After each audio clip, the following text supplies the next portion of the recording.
Olá, aqui é a Mayara Martins, tudo bem? Na aula de hoje nós veremos um assunto de nome um pouco complexo, a etnometodologia. Esse tema é extremamente importante para mim, pois foi um tema sugerido pela minha querida orientadora Mônica Cavalcante.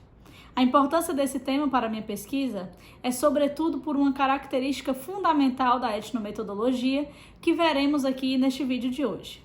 É importante ressaltar que a etnometodologia não é uma corrente linguística, e sim uma corrente sociológica, que teve início em meados dos anos 60, a partir da publicação do livro de Harold Garfinkel, em 1967, Estudos sobre Etnometodologia, já traduzido para o português. Nós sabemos, é claro, que a criação de uma teoria, a criação de algum termo na ciência, de alguma escola, ela não acontece de modo automático.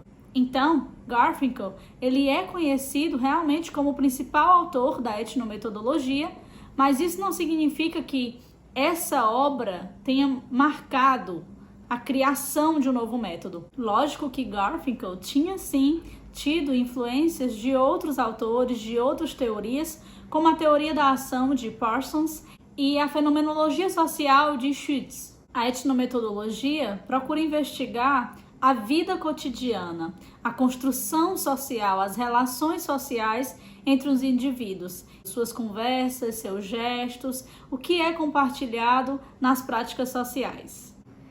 Embora ainda desconhecida por alguns alunos que se interessam pelos estudos em linguística, a etnometodologia se destaca sobretudo na análise da conversação, pela importância dada sobretudo ao contexto e à interação entre os interlocutores nas práticas sociais. Vamos então estudar comigo? A etnometodologia considera que a realidade é criada a partir das práticas cotidianas de interação entre os indivíduos. Por ser uma corrente de pensamento que pode ser adaptada às mais diversas áreas em forma de uma metodologia de pesquisa, a etnometodologia segue alguns princípios.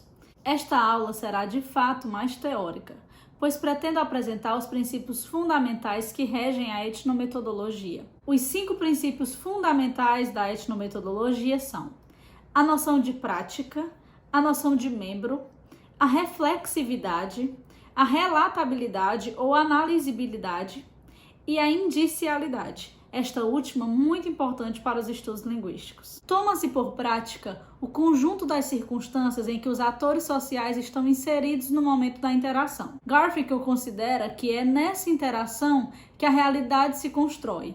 A realidade social não é pré-existente à interação, é somente na interação que a realidade social é construída. A noção de membro é fundamental para a etnometodologia, pois é através dessa noção que Garfinkel e outros estudiosos da etnometodologia demonstram que o indivíduo passa a ser membro de determinado grupo social quando se filia aos modos de agir desse grupo, incorporando os etnométodos dele. Esses 2 conceitos são, de fato, mais simples e mais fundamentais, pois nós veremos que para os outros conceitos é fundamental considerar a prática e os membros. As noções de reflexividade e relatabilidade ou analizibilidade estão em relação. A reflexividade diz respeito ao conjunto de práticas que tanto descreve quanto constitui uma prática. O que isso significa? O que significa ser reflexivo nesse sentido? Reflexivo significa que as atividades que os membros de determinado grupo social utilizam para se inserir em determinadas situações é o mesmo procedimento, são as mesmas atividades que ele utiliza para tornar essas situações descritíveis. Então, ele utiliza esses métodos também para descrever essa situação em que ele se insere. Isso é ser reflexivo em etnometodologia. Na medida em que uma ação prática é desenvolvida por determinado membro, ela é também racionalizada para posteriormente ser comentada. O que é então a relatabilidade ou analizibilidade? Essa relatabilidade é a descrição que os atores sociais vão poder fazer dos seus processos reflexivos, ou seja, das suas práticas. É importante ressaltar que essa relatabilidade não é simplesmente dizer o que aconteceram nas práticas, descrever uma realidade pré-construída.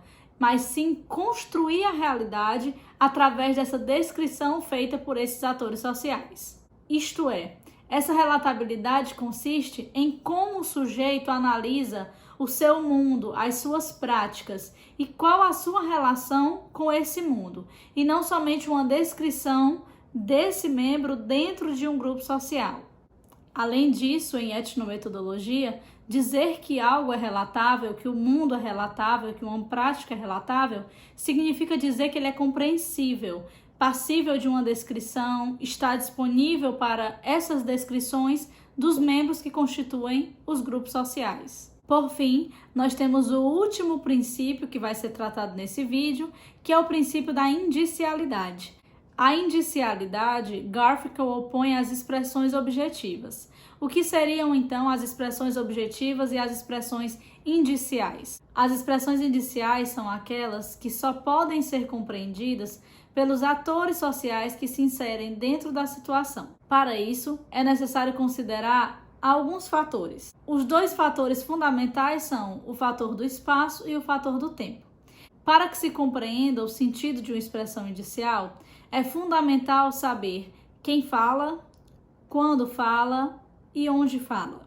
Considerar que a indicialidade é importante para a etnometodologia é compreender que as ações só ganham sentido em contexto quando os atores interagem dentro de práticas sociais.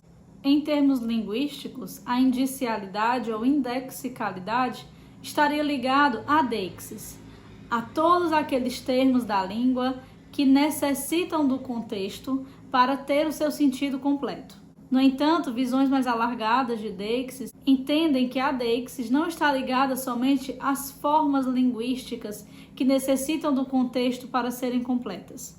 A deixis está ligada muito mais ao papel social, à interação entre os interlocutores. Sabendo que esses papéis sociais não são impostos, mas sempre construídos pelos sujeitos inseridos dentro de situações de comunicação, as mais diversas possíveis. O sentido, assim, é sempre dependente de uma ocasião socialmente situada. Garfinkel ressalta que as práticas sociais são indiciais, têm esse caráter de indicialidade, por apresentarem o fator de incompletude, por necessitarem, portanto, do contexto para se revestirem de significado. Para a análise das práticas sociais, portanto, não é interessante se ater somente às expressões objetivas, visto que as expressões indiciais, que muitas vezes são rechaçadas, são sim completas de conteúdo, de significação dentro do contexto específico.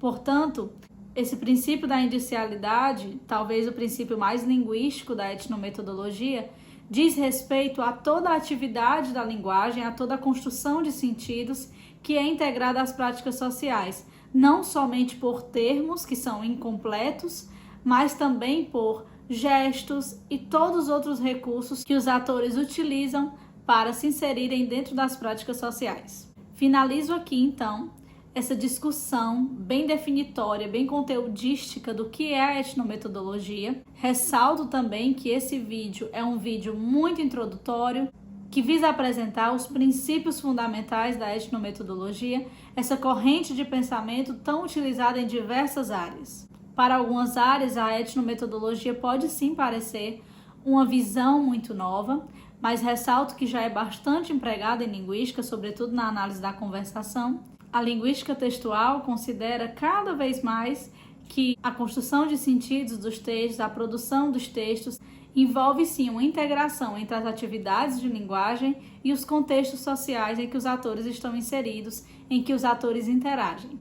E aqui eu finalizo esse vídeo destacando que a minha intenção com ele era de fato compartilhar quais têm sido as minhas leituras mais recentes, e eu espero sim ter instigado você a conhecer outras correntes, como a etnometodologia, que podem ser aplicados aí nas mais diversas áreas, especialmente na linguística, que é a área em que eu me insiro. Se você gostou do vídeo, deixe o seu like. Se ainda não está inscrito no canal, se inscreva, ative as notificações para que a gente continue estudando juntos. Além disso, se você já conhecia a etnometodologia, comente aqui no vídeo. Se não conhecia e tem alguma dúvida, você pode colocar suas dúvidas, que com os estudos que estou fazendo a gente vai compartilhando informações, a gente vai trocando ideias. Eu espero realmente, então, que a gente continue interagindo muito bem em busca da construção do conhecimento. Um abraço!